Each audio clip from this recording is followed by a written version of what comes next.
বিসমিল্লাহির ফৌজদারি কার্যবিধি আইন 1898 সালের আইন। এই আইনের ধারা আছে 1 থেকে 565।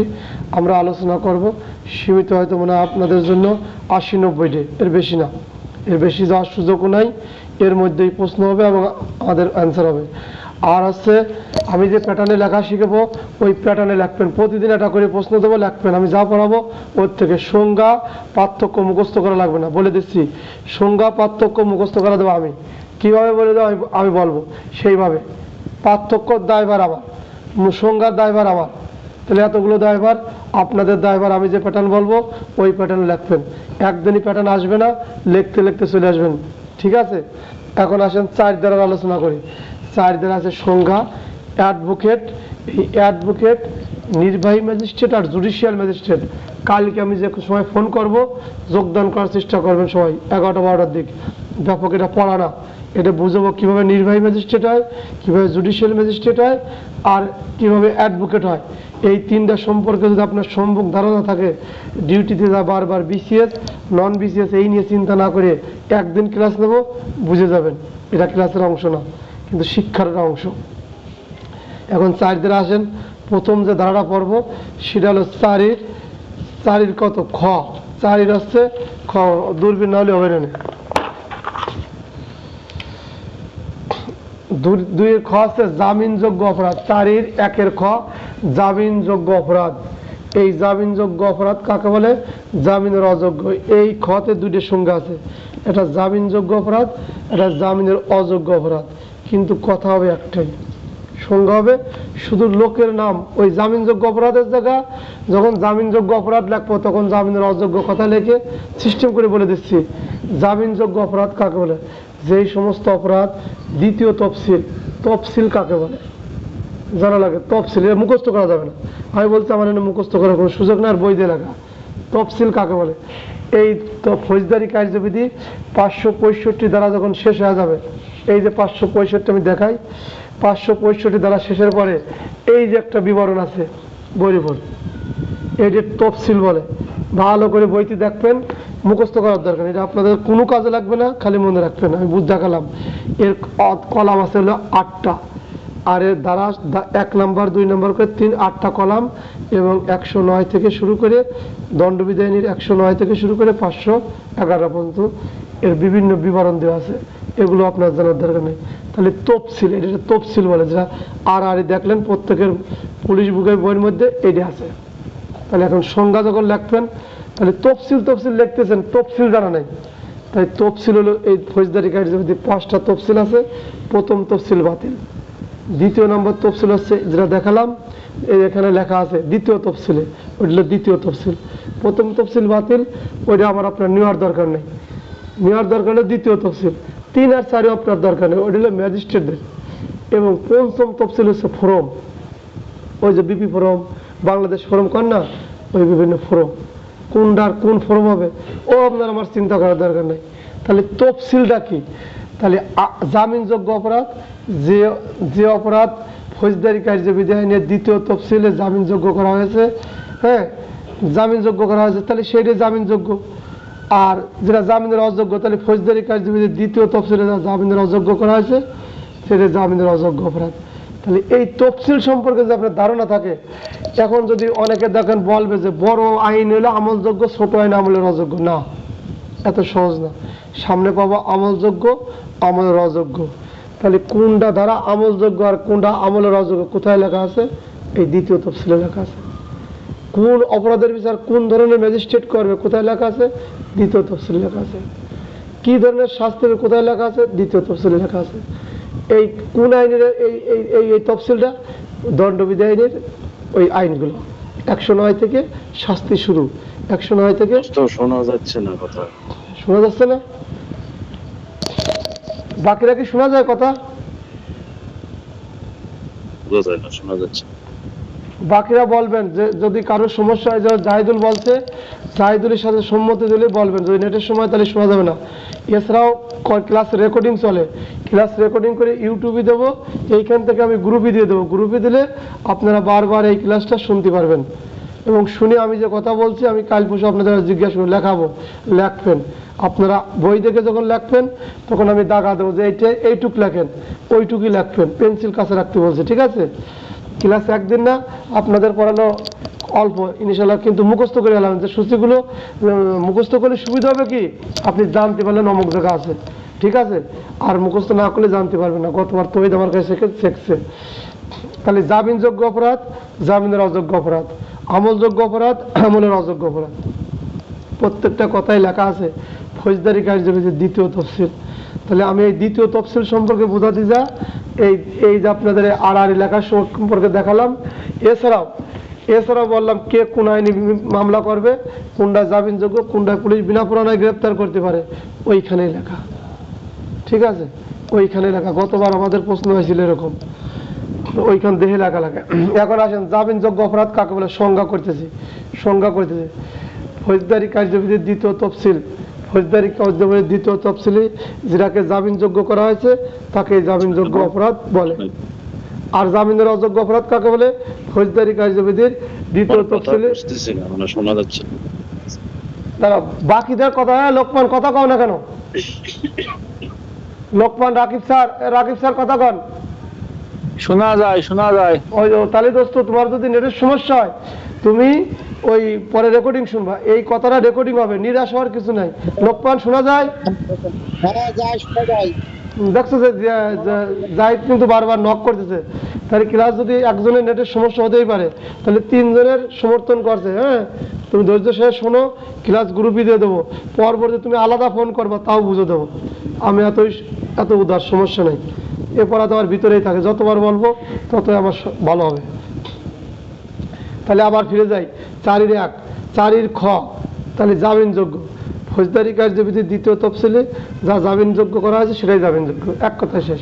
জামিনের অযোগ্য, ফৌজদারি দ্বিতীয় তফসিলে জামিনের অযোগ্য করা হয়েছে তাকে জামিনের অযোগ্য অপরাধ বলে, ঠিক আছে?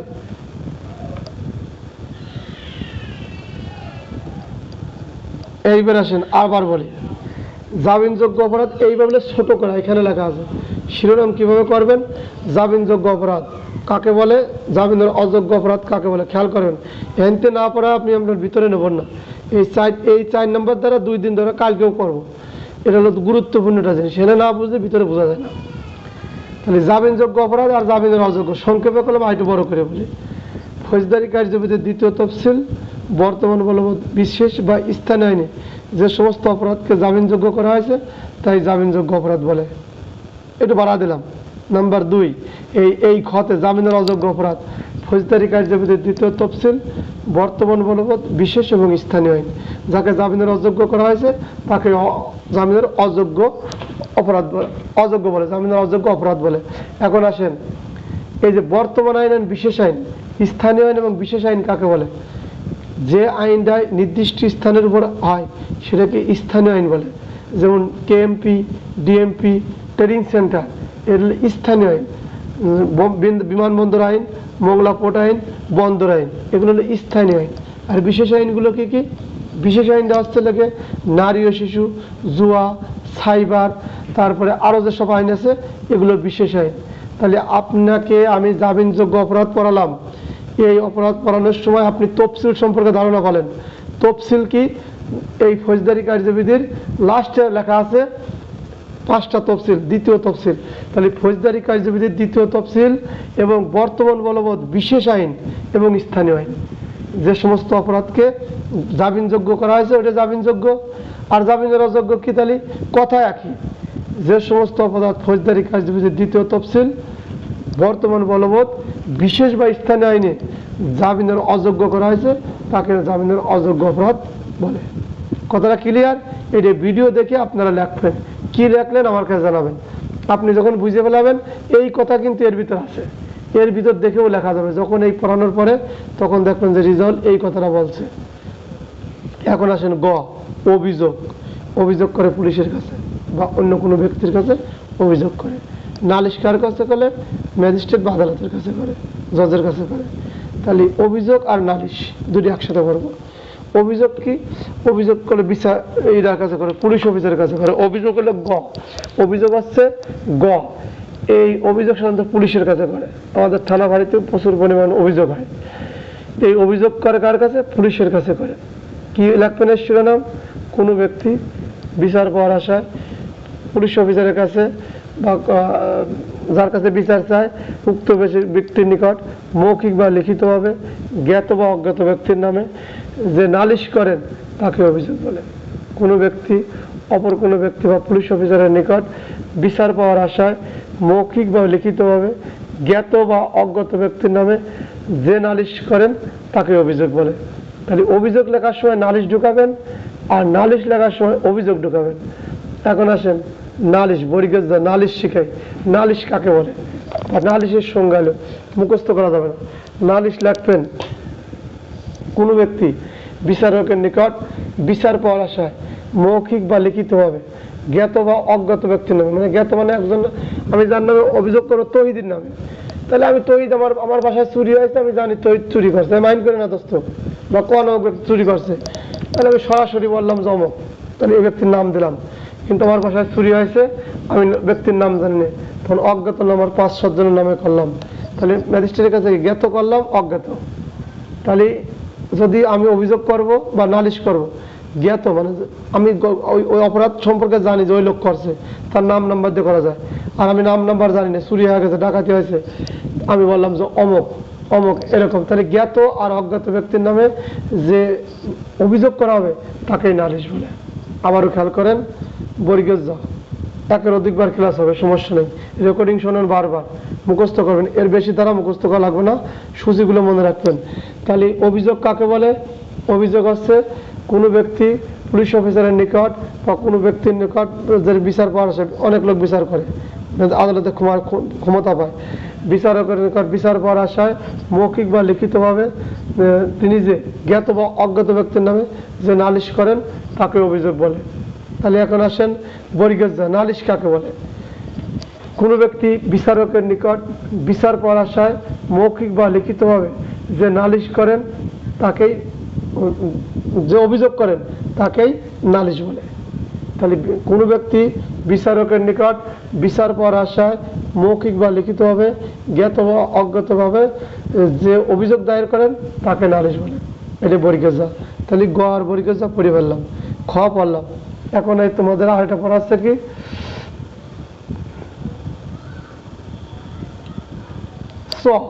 ছ নম্বর হচ্ছে আমলযোগ্য অপরাধ, আর এই পাশে আছে আমলের অযোগ্য অপরাধ হচ্ছে লেগে, আমলের অযোগ্য অপরাধ হচ্ছে লেগে এই ঢাকার ঢ, ঢাকার ঢ। সতে হচ্ছে আমলযোগ্য অপরাধ, ঢাকার ঢতে হচ্ছে আমলের অযোগ্য অপরাধ। এখানে জোড়া জোড়া করে পড়লে সুবিধা হবে না, তাহলে বুঝতে সুবিধা। আমলযোগ্য অপরাধ আর আমলের অযোগ্য অপরাধ, তাহলে কিরকম? এখানেও দ্বিতীয় তফসিল, আমি বলছি না, দ্বিতীয় তফসিল আসবেন। আমলযোগ্য অপরাধ বা আমলযোগ্য মামলা, ধর্তব্য মামলা বা ধর্তব্য অপরাধ। আবার বলি, আমলযোগ্য অপরাধ, আমলযোগ্য মামলা, ধর্তব্য অপরাধ, ধর্তব্য মামলা, একই জিনিস। তাহলে কি জিনিস? একই জিনিস। তাহলে এর সংজ্ঞা কিভাবে লাগবে? যে সমস্ত কাজ ফৌজদারি, যে সমস্ত অপরাধ ফৌজদারি কার্যবিধির দ্বিতীয় তফসিল বর্তমান বলবৎ বিশেষ বা স্থানীয় আইনে এই আমলযোগ্য করা হয়েছে এবং পুলিশ বিনা পরোয়ানায় গ্রেপ্তার করতে পারে, তাকে আমলযোগ্য অপরাধ বলে। কথাটা শুনবেন না? তাহলে আমলযোগ্য অপরাধ কাকে বলে? আমলযোগ্য অপরাধের সংজ্ঞা বা টিকা। আমলযোগ্য অপরাধ হচ্ছে ফৌজদারি কার্যবিধির দ্বিতীয় তফসিল বর্তমান বলবৎ বিশেষ বা স্থানীয় আইনে যে অপরাধকে আমলযোগ্য করা হয়েছে এবং পুলিশ অফিসার বিনা পরোয়ানায় গ্রেপ্তার করতে পারে, তাকে আমলযোগ্য অপরাধ বলে। পুলিশ অফিসার বিনা পরোয়ানায় গ্রেপ্তার করে কোথায় ক্ষমতা পেলেন? পুলিশ এত বড় ক্ষমতা কোথায় পায়? ওই তফসিলে লেখা আছে, সব ঘুরে ফিরে ওই দ্বিতীয় তফসিলে আছে। পুলিশ বিনা পরোয়ানায় গ্রেপ্তার করতে পারবে কি পারবে না, কখন করবে, কোন অপরাধে করবে তিনি বিনা পরোয়ানায়, সেটা তফসিলে লেখা আছে। তাই তফসিল বারবার করি, মাঝে ঘুরে দেখবেন, মুখস্থ করার কিছু নেই আপনাদের, খালি বোঝার। এই যে রেজাল্ট তফসিল বলে।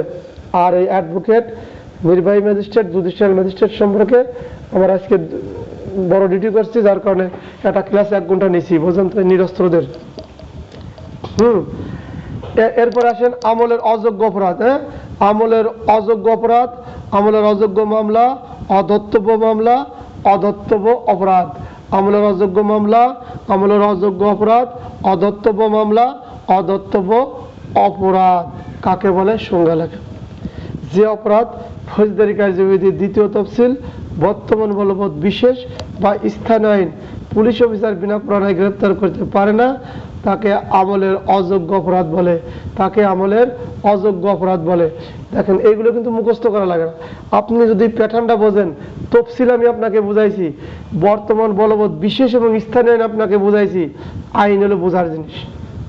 তাহলে আইন প্রথমত দুই ভাগে ভাগ করবেন, major act, minor act.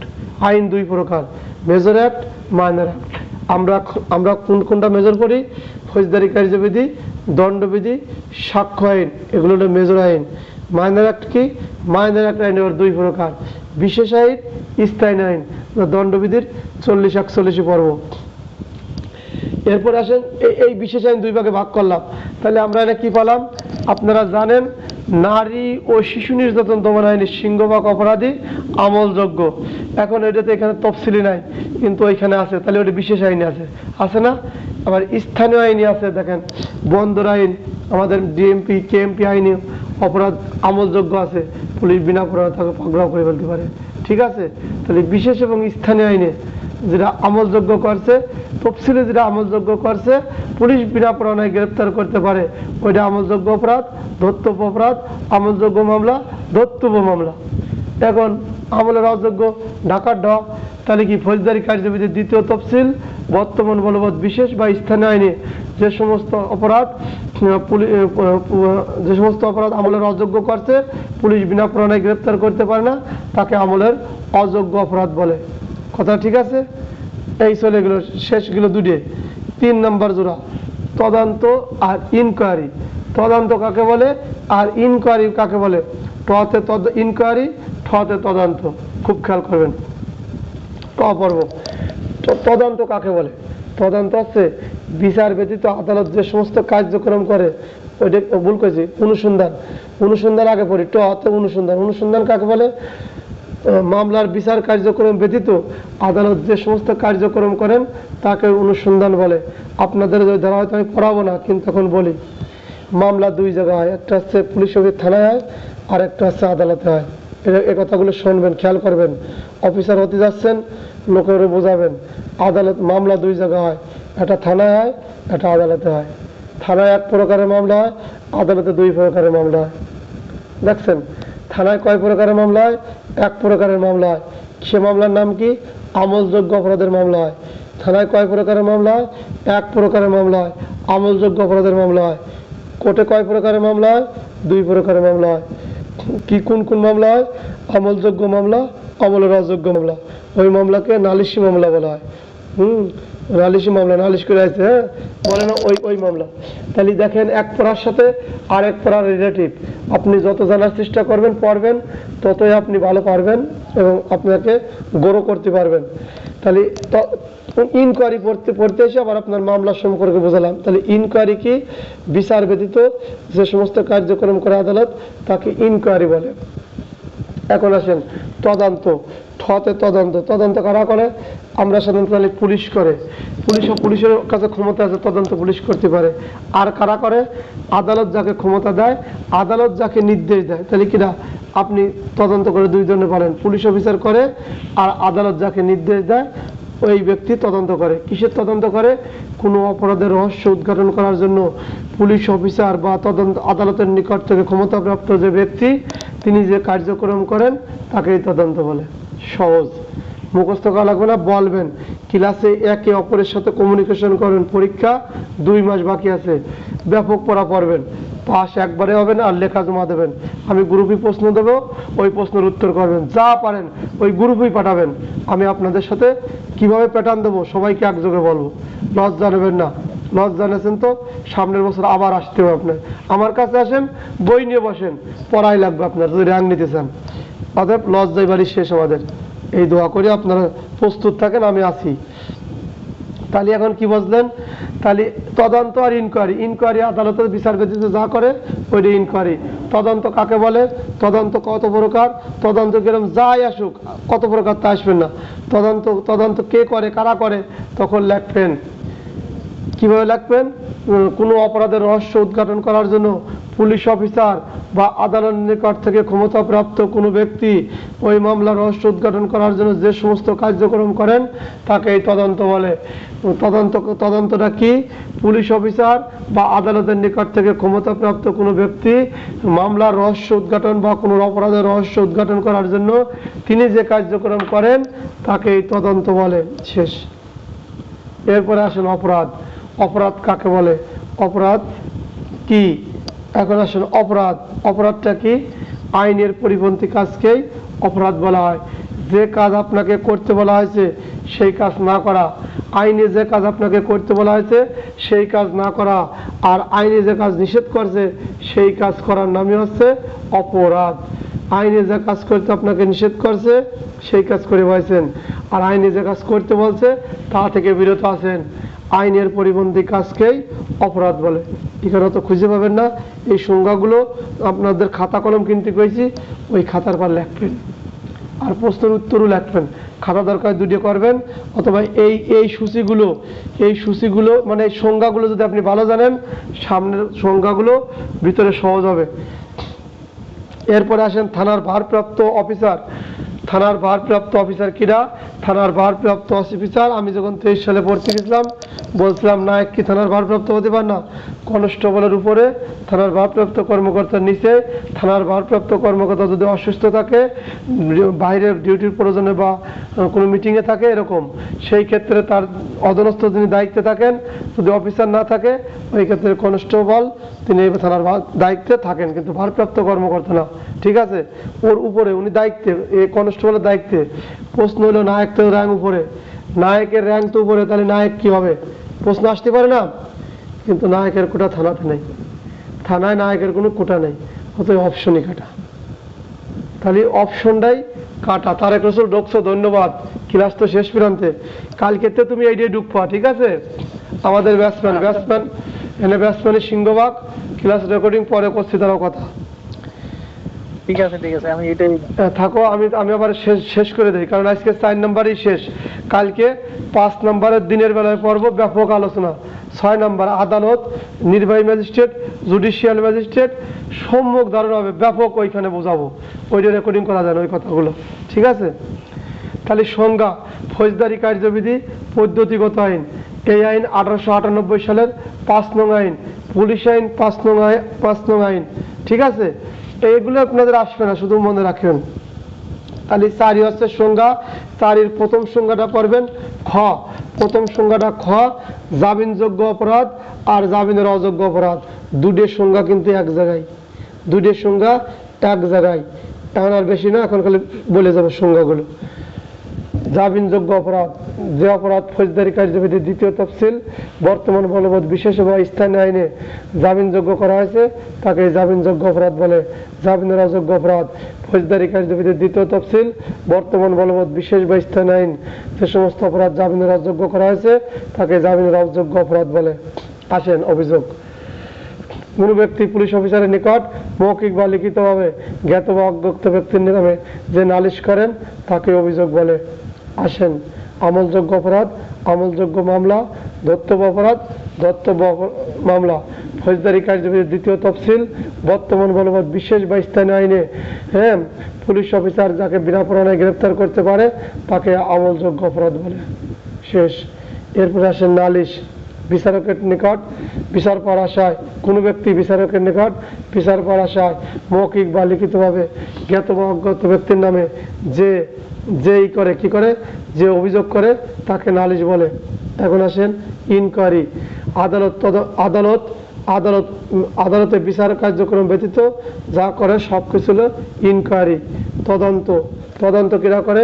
Police officer বা আদালতের নিকট থেকে ক্ষমতাপ্রাপ্ত কোনো ব্যক্তি অপরাধের রহস্য, মামলার রহস্য উদ্ঘাটন করার জন্য তিনি যে কার্যক্রম করে সবটাই তদন্ত।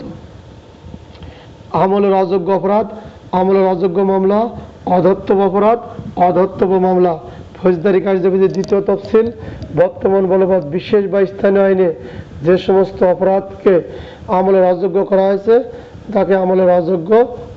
পুলিশ অফিসার বিনা প্রমাণে গ্রেপ্তার করতে পারে না তাকে আমলের অযোগ্য অপরাধ বলে। আবার বলি, ফৌজদারি কার্যবিধির দ্বিতীয় তফসিল, বর্তমান বলবৎ বিশেষ বা স্থানীয় আইন, হ্যাঁ, যেগুলো আমলের অযোগ্য করা হয়েছে এবং পুলিশ অফিসার বিনা প্রমাণে গ্রেপ্তার করতে পারে না, তাকে আমলের অযোগ্য অপরাধ বলে। থানার ভারপ্রাপ্ত অফিসার কনস্টেবলের উপরে থানার ভারপ্রাপ্ত কর্মকর্তার নিচে তিনি যে দায়িত্বে থাকেন, থানার ভারপ্রাপ্ত কর্মকর্তা অসুস্থ বা বাইরে, ছুটির কথা লেখা যাবে না, ছুটি গেলে তার বদলি লোক থাকে, তাকে থানার ভারপ্রাপ্ত কর্মকর্তা বলে। কনস্টেবল কি কখনো থানার ভারপ্রাপ্ত কর্মকর্তা হতে পারেন না, কনস্টেবল দায়িত্বে থাকেন, কিন্তু এসআই সিনিয়র যে থাকে তিনি ভারপ্রাপ্ত কর্মকর্তা হয়। এরপরে থানা বলতে নির্দিষ্ট এলাকা বা ঘাঁটিকে বোঝায়, নির্দিষ্ট এলাকা বা ঘাঁটিকে বোঝায়। আসসালামু আলাইকুম। আজকে